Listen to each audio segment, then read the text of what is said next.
मैंने ये अदरक हल्दी का हलवा अपने प्रेगनेंसी के टाइम में पूछ-पूछ के बनाया था और खाया था। उसके बाद ये मेरा इतना पसंदीदा बन गया कि हर विंटर मैं वेट करती हूँ इस हलवा के लिए।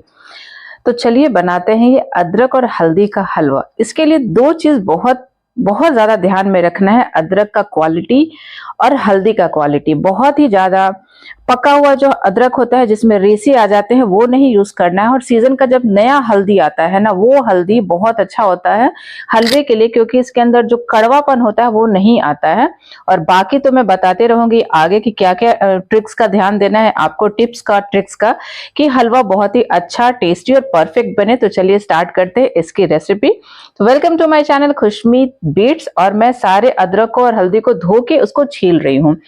अदरक और हल्दी बहुत छोटा-छोटा है, अदरक तो थोड़ा बड़ा है लेकिन हल्दी बहुत छोटा है, और मैंने इसको 2 दिन के लिए धूप में हल्का सुखाया है, तो ये श्रिंक कर गया है।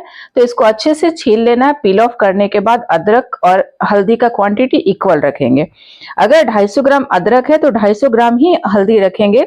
अदरक क्योंकि हैवी होता है देखने में, और ये थोड़ा ज्यादा है, मैं इसमें इतना यूज नहीं करूंगी, थोड़ा ही यूज करूंगी। तो रेशियो यही है कि हाफ हाफ इसको यूज करना है। इसको अच्छे से मैंने छील के धो लिया है, उसके बाद छोटे छोटे टुकड़ों में कट कर रही हूँ। अगर आप इसको कद्दूकस करके बनाना चाहते हैं तो बहुत ही मेहनत लगने वाला है, तो वो दिमाग से ख्याल निकाल दीजिए। इसको पीसना है और वैसे बनाना है। तो ये जो प्रेग्नेंट लेडीज होती है ना, प्रेग्नेंट नहीं, आफ्टर प्रेगनेंसी बहुत ही जरूरी होता है, नॉर्मल जिनकी डिलीवरी होती है उनके लिए, क्योंकि सी सेक्शन वालों के लिए तो मीठा बंद हो जाता है, वो खाते नहीं है बहुत दिनों तक। लेकिन मेरी नॉर्मल हुई थी और मेरे पास कोई था नहीं बना के खिलाने वाला, तो मैंने ये पूछ पूछ के खुद के लिए खुद बनाया था 20-21 दिन के बाद, और बहुत ही टेस्टी ये हलवा बना था। तो मुझे ना बहुत वो मेमोरी याद आते रहते हैं कि खुद का मेहनत किया हुआ हलवा और वो इतना टेस्टी बना था। तो अब तो मैं बहुत फिट हूँ, तो अब और अच्छा बना सकती हूँ। उस समय तो बिल्कुल चल नहीं पा रही थी। तो मैंने अदरक को अच्छे से पीस लिया। अगर देखिए, अगर ये रेसे वाला अदरक रहेगा ना, तो आप कितना भी बारीक पीसेंगे इसके अंदर से रेसा निकलेगा। तो अब इसको भूनना है। तो भूनने के लिए सबसे पहले ना आपको एक चीज बता दूं कि ये ना हम लोग सरसों के तेल में भी भूनते हैं गांव में, और घी में भी भूनते हैं। तो अदरक हल्दी को पहले पीस लीजिए बारीक, और दोनों को निकाल लीजिए। उसके बाद लोहे की कढ़ाई या कोई ऐसी कढ़ाई जो कि चिपके नहीं, जिसमें हलवा भूना जाए अच्छे से, तो मैं एकदम लोहे की कढ़ाई को, चिकना जो होता है ना वो साफ सुथरा, उसमें ढेर सारा घी डाल रही हूँ। मैं अदरक को घी में भूज रही हूँ, और जो हल्दी है ना उसको सरसों तेल में भूनूंगी। सरसों तेल में आपको लगेगा कि सरसों तेल का हलवा होता है, वाकई आप एक बार बना के देखिए। ये जोड़ों के लिए, जिस चीज के लिए बनाया जाता है, इसमें सरसों तेल डलता है गांव में, क्योंकि ये जॉइंट्स के लिए, बोन के लिए, बॉडी के पेन के लिए, जो प्रेगनेंसी के बाद जो प्रॉब्लम्स होता है उसके लिए बनाया जाता है। और नॉर्मली भी आप इसको खा सकते हैं। तो मैं अदरक को ना भून रही हूँ, क्योंकि अदरक ना टेस्ट ले लेता है, और हल्दी ऑलरेडी थोड़ा कड़वा है, कच्चा है, लेकिन उसके अंदर बहुत ज्यादा उसका एक अरोमा होता है, तो इसीलिए मैं उसको सरसों के तेल में भूनूंगी। वो येलो है भी, तो इसको अच्छे से भूनना है। और इसका जो जैसे भून गया, आपको कैसे पता चलेगा मैं बताती हूँ। ये हल्का दानेदार होने लगेगा और सारा इकट्ठा हो जाएगा और घी रिलीज कर देगा। तो अदरक तो आप तुरंत पहचान जाएंगे कि ये हो गया है, लेकिन हल्दी में थोड़ा टाइम लगेगा। तो मैंने कढ़ाई में सरसों का तेल डाला है, इसको अच्छे से गर्म कर लिया है, ठंडा कर लिया है, फिर गर्म करके, क्योंकि इसमें अगर फ्लेवर आ जाएगा ना, तो वो सरसों का तेल जब आप बहुत अच्छे से गर्म कर लेंगे ना, तो उसका फ्लेवर निकल जाता है। आप उसमें कुछ भी कर सकते हैं, पूरी वगैरह भी छान सकते हैं, लेकिन अगर कच्चा तेल रहा तभी उसका फ्लेवर और स्मेल आता है। तो अच्छे से हल्दी को भूनना है। हल्दी थोड़ा टाइम लेती है, इसीलिए कढ़ाई नॉनस्टिक वाली या लोहे वाली, लेकिन मैं ट्रेडिशनली इसको लोहे की कढ़ाई में ही मैंने देखा है बनाते हुए, इसीलिए मैं इस पे बना रही हूँ। हाँ, ये थोड़ा चिपक रहा है, तो मैंने ना कलछी थोड़ी देर में चेंज कर दी, क्योंकि वो स्टील वाली जो कलछी होती है ना, उससे बड़ा आराम से निकलता है, और चिपक गया तो फिर सारा मेहनत खराब हो जाएगा। और देखो मेरे ना हाथ दोबारा पीले हो गए हैं। तो हल्दी, अगर आप कच्ची हल्दी का काम करेंगे तो हाथ तो पीला होगा ही। देखो अब धीरे धीरे ना हल्दी वो हो रही है, इकट्ठा हो रही है, उसका जो एक्स्ट्रा पानी है वो सब सूख रहा है। तो मैंने जब कलछी चेंज की तो ये चिपकना बंद हो गया। अब ये थोड़ा हो गया, सारा पानी निकल चुका है, और इसमें से भी घी रिलीज कर रहा है, सॉरी सरसों तेल रिलीज कर रहा है, और हल्का दानेदार हो गया है। तो अब इसको भी निकालेंगे, या दोनों को मिक्स कर, चलो मिक्स कर देते हैं, दोनों को निकालेंगे नहीं, अदरक और हल्दी को मिक्स करके इसको भी थोड़ी देर के लिए भून लेते हैं, आपस में ये दोनों अच्छे से मिल जाए। उसके बाद हम इसमें ऐड करेंगे गुड़।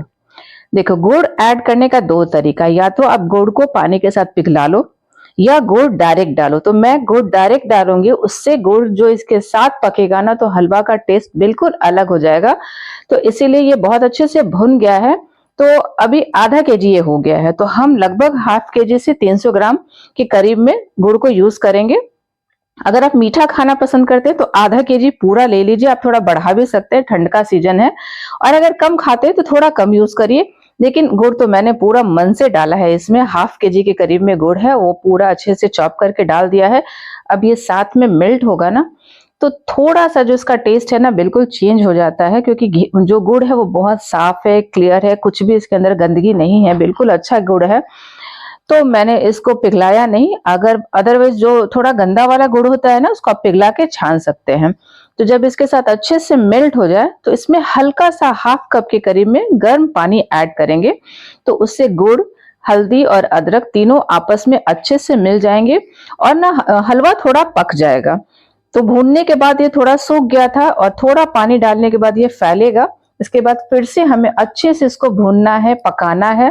तो इसका जो स्मेल है ना अदरक का, हल्दी का, ये पानी और गुड़ के साथ जब पकेगा ना, ये तो बहुत पतला बनता है। आप अगर मतलब गांव में देखेंगे ना तो ये ग्लास में पीने के लिए दिया जाता है, इतना पतला बनाया जाता है। तो वो तो मुझे बिल्कुल भी पसंद नहीं है, तो मैं हलवा वाले फॉर्म में इसको बनाती हूँ। हर विंटर में आप इसको बनाइए और मन पसंद इसमें ड्राई फ्रूट डालिए।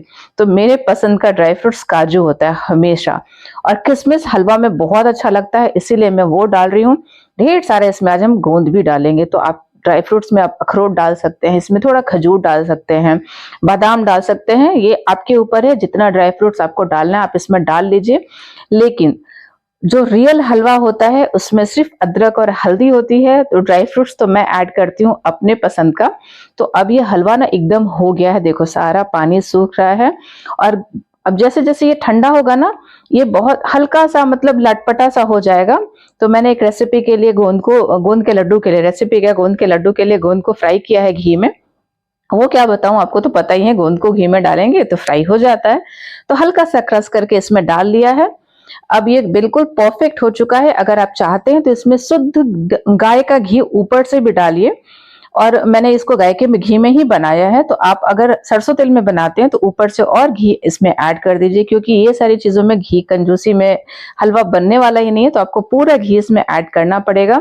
और 1 चम्मच मॉर्निंग में खाइए, कैसा भी बॉडी पेन होगा, जॉइंट्स में पेन होगा, बहुत ही ज्यादा ये इफेक्टिव है किसी के लिए भी। और अगर कोई शुगर पेशेंट है ना तो वो भी खा सकता है, क्योंकि इसमें गुड़ डला है। और आप मिठास के लिए कुछ और यूज कर सकते हैं, जैसे जो खजूर के पेड़ का गुड़ होता है वो आप यूज कर सकते हैं, वो आपके ऊपर है, जो भी आपको रिकमेंड किया हो डॉक्टर ने वो आप यूज कर सकते हैं।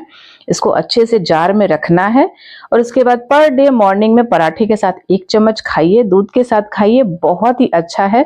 आप एक बार विंटर में ट्राई करके देखिए, आप हर ईयर वेट करेंगे कि कब आए मार्केट में ताजे अदरक और हल्दी। तो चलो मिलती हूँ किसी और रेसिपी में, इसको बनाओ और एंजॉय करो। बाय।